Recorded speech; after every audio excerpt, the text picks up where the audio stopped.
빛을 전한 사람들 147강 아까운 사람의 죽음이라는 제목으로 말씀을 나누도록 하겠습니다.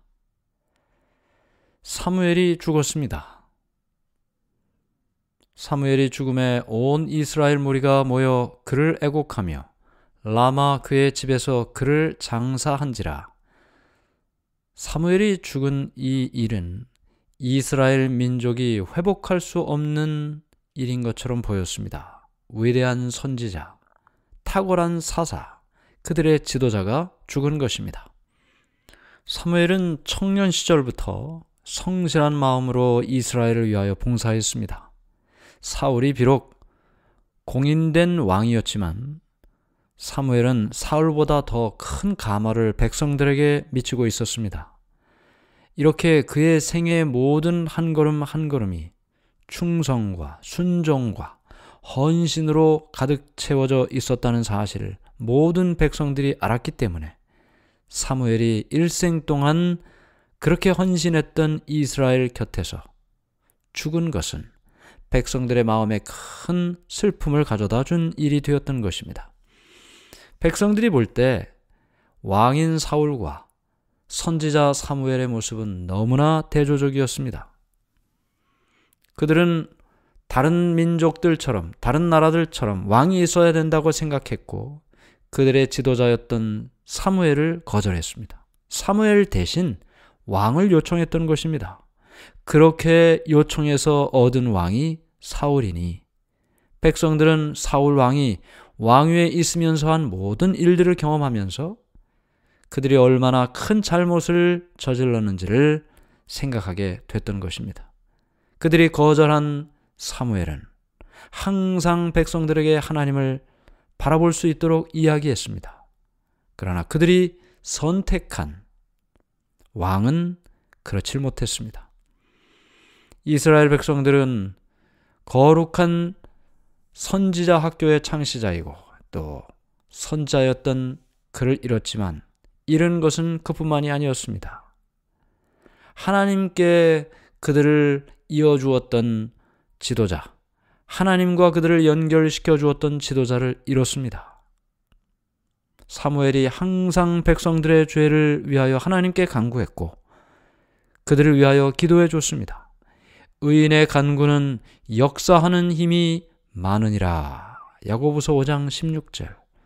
자신을 위하여 기도해 주던 하나님의 종, 자신들이 하나님께 나가기를 그렇게 간절히 원했던 하나님의 종, 그 종이 죽었을 때 그들은 너무나 슬퍼했고 안타까워했던 것입니다. 그가 살아있을 때 그들에게 요청했던 그 호소를 거절한 것이 더욱 마음이 아팠습니다. 이제 이렇게 사무엘이 죽고 난 이후 많은 사람들이 슬퍼할 때 다윗도 사무엘의 죽음을 슬퍼했습니다. 그러나 다윗은 사무엘의 장례식에 참석할 수가 없었습니다. 그는 마치 아들이 아버지의 죽음을 슬퍼하는 것처럼 사무엘의 죽음을 애절하게 슬퍼했습니다. 다윗은 사무엘이 죽은 이후에 아무도 사울의 행동을 막을 사람이 없다는 사실을 알고 있었습니다. 그 말은 사무엘이 살아있을 때보다 지금 사무엘이 죽은 이때 더욱 그가 사울로부터 안전하지 못하다는 사실을 알았다는 것입니다. 그는 이런 가운데 더 안전한 곳을 찾기 위해 바란 광야라는 곳으로 도망을 하게 됩니다. 이 바란 광야에서 그는 시편 120편과 121편을 기록합니다. 이 거친 광야, 선지자 사무엘이 죽은 것, 그리고 왕이 원수가 되어 그를 죽이려고 하는 것, 이 모든 상황 속에서 그는 시편 121편을 이렇게 기록을 했습니다. 내가 산을 향하여 눈을 들리라. 나의 도움이 어디서 올까? 나의 도움은 천지를 지으신 여호와에게서로다. 여호와께서 너를 실족하지 아니하게 하시며 너를 지키시는 이가 졸지 아니하시리로다. 이스라엘을 지키시는 이는 졸지도 아니하시고 주무시지도 아니하시리로다. 여호와께서 너를 지켜 모든 환난을 면하게 하시며 또 내 영혼을 지키시리로다. 여호와께서 너의 출입을 지금부터 영원까지 지키시리로다.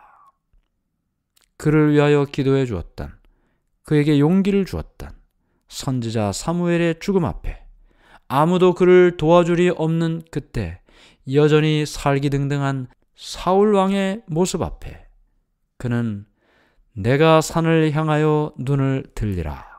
나의 도움이 어디서 올까? 나의 도움은 천지를 지으신 여호와에게서로다 하고 고백을 했던 것입니다. 하나님만이 나를 지키시는 분이시다. 하나님만이 나를 그 어려움에서 건지시는 분이시다. 그는 그 거친 광야에서 외롭게 이 시를 기록했던 것입니다. 이렇게 다윗이 이 시를 기록하고 이 바란 광야에 있는 동안에 그 지역에 막대한 재산을 가지고 많은 양떼와 소떼를 거느리고 있었던 나발이라는 사람이 있었는데 그 부자 나발의 재산을 이 다윗과 그의 부하들이 보호해 주었습니다. 나발은 갈렙의 후손이었지만 그 성품이 아주 인색하기 그지없었습니다. 그 시절은 양털을 깎는 시기였는데 대부분 이 시기에는 풍족한 양식을 가지고 있었기 때문에 손님을 아주 후하게 대접하는 그런 때였습니다. 다윗과 그의 부하들은 식량이 아주 궁색했는데 그래서 몇몇 사람을 부자 나발에게 보냅니다. 그리고 인사를 하고 요청을 합니다. 이같이 그 부하게 사는 자에게 이르기를 너는 평강하라. 내 집도 평강하라. 내 소유의 모든 것도 평강하라. 내게 양털 깎는 자들이 있다 함을 이제 내가 들었노라.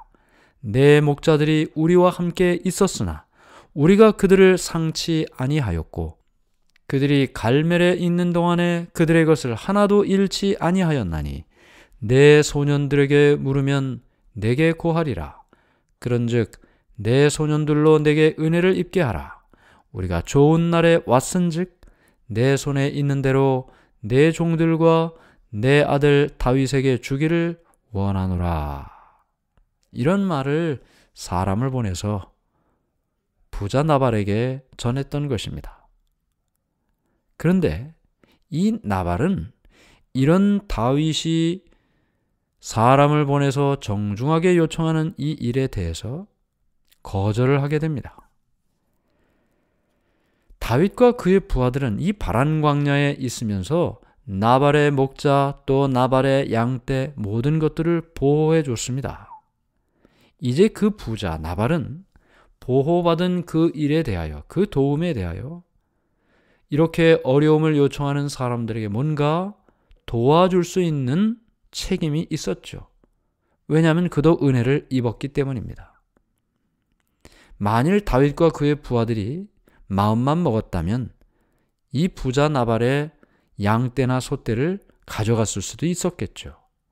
그러나 그들은 그렇게 하지 않았습니다. 정직하게 했습니다. 그래서 그 친절의 기회를 나발에게 요청했던 것입니다. 그런데 그는 다윗에게 이런 대답을 전합니다.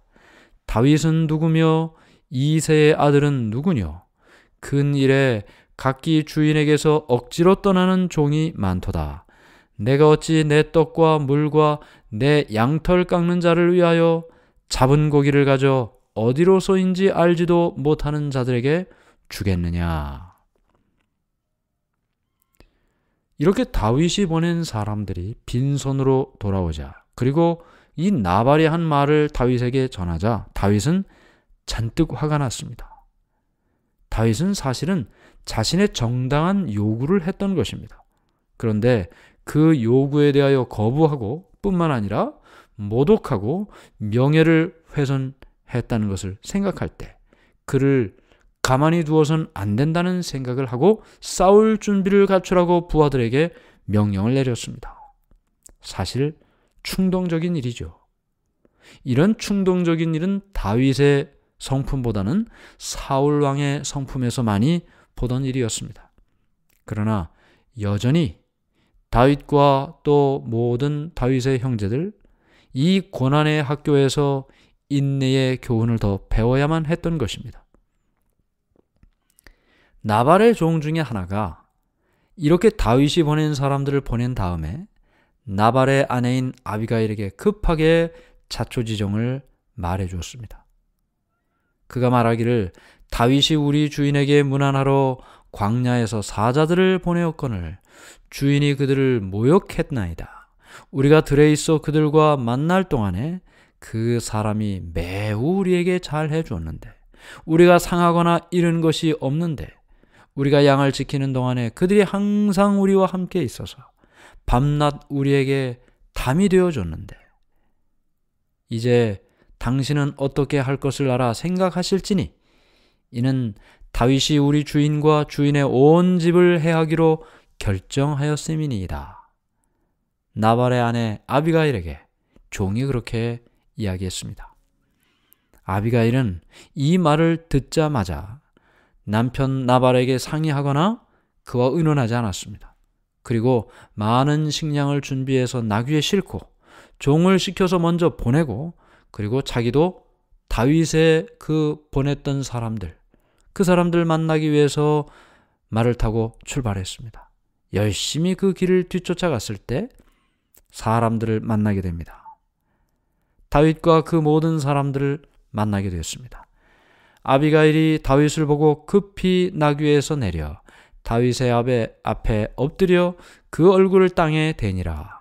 그가 다윗의 발에 엎드려 가로되 내 주여 청컨대 이 죄악을 나 곧 내게로 돌리시고 여종으로 주의 귀에 말하게 하시고 이 여종의 말을 들으소서라고 그렇게 말을 했습니다.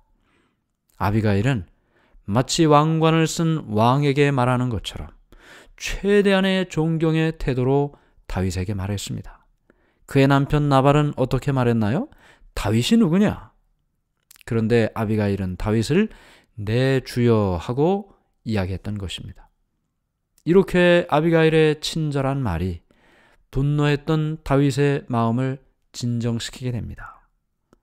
그리고 아비가일은 교만함이나 허식이나 거칠애 같이 하지 않고 진실하고 정직한 마음으로 하나님의 지혜와 사랑에 가득한 말로 그의 남편에 대한 다윗의 도움에 대해서 깊은 감사의 태도를 보여줬습니다. 그리고 자신의 남편에 대해서도 이야기했습니다. 그런 태도를 또 그런 말을 한 것은 계획적인 말이 아닙니다. 다만 저의 남편이 본성적으로 이기적인 마음이 있기 때문에 그런 모습이 나타난 것입니다. 부디 넓은 아량으로 헤아려 주시옵소서. 이렇게 정말 지혜롭게 아비가일은 경건하고도 예의를 갖춰서 다윗에게 정중하게 이야기를 했던 것입니다. 하나님의 영이 이 아비가일의 마음에 함께 하셨습니다. 은혜가 흘러나왔고 친절과 평화로 가득한 그의 말은 사람들에게, 다윗을 포함한 모든 사람들에게 깊은 감화를 미쳤습니다. 분노했던 다윗의 마음은 평화를 얻게 됐고 그 조급한 결과 그 나발과 그 온 가족을 죽이려고 했었으니까요. 조급한 그 의도했던 일들이 일어났더라면 큰 문제가 되었을 그런 마음을 그가 되짚어 생각하게 되었습니다. 그래서 다윗으로 하여금 이런 실수를 하지 않도록 해준 아비가일에게 참 감사의 마음을 갖게 되었던 것입니다. 성화된 하나님의 백성의 그 태도와 말은 그것을 보고 듣는 사람들에게 큰 감화를 갖게 해줍니다. 아비가일은 현명한 여인이었습니다. 그리고 현명하고 지혜로운 사람이었습니다. 아비가일의 지혜로운 말 때문에 다윗의 분노는 깨끗하게 없어지게 되었고 그리고 다시 마음의 평화를 얻게 되었던 것입니다. 오늘 우리는 사무엘의 죽음의 이야기를 통해 한 아까운 사람의 죽음이 얼마나 많은 사람들에게 영향을 미치는지를 보았습니다. 또 한 사람의 실수가 얼마나 큰 불행을 가져다 줄 수도 있었는지에 대해서도 보았습니다. 부자 나발의 어리석은 태도 때문이죠. 그러나 또 한 사람의 지혜로운 말과 행동이 그 불행할 뻔했던 일을 지혜롭게 돌이키고 행복한 삶을 모두가 갖게 했다는 것도 또한 보았습니다. 한 사람의 어떠함이 많은 사람들에게 영향을 미치게 된다는 것, 오늘 우리의 마음속에 기억하게 되시기를 바랍니다. 하늘에 계신 하나님 아버지, 아까운 한 사람의 죽음을 보았습니다. 나를 위해 기도해 주었던 사람, 내가 잘 되기를 원했던 사람, 나를 위하여 언제나 염려해 주었던 사람, 그 사람이 갑자기 떠났을 때 얼마나 큰 슬픔과 허전함이 찾아올지 우리는 이스라엘의 모습을 통해 보았습니다. 우리의 마음속에 나를 위해 기도해 주는 그 사람이 얼마나 소중한 사람인지를 생각하며 살게 해 주시옵소서. 또한 우리가 아비가일처럼 지혜로운 사람 되게 해 주시옵소서.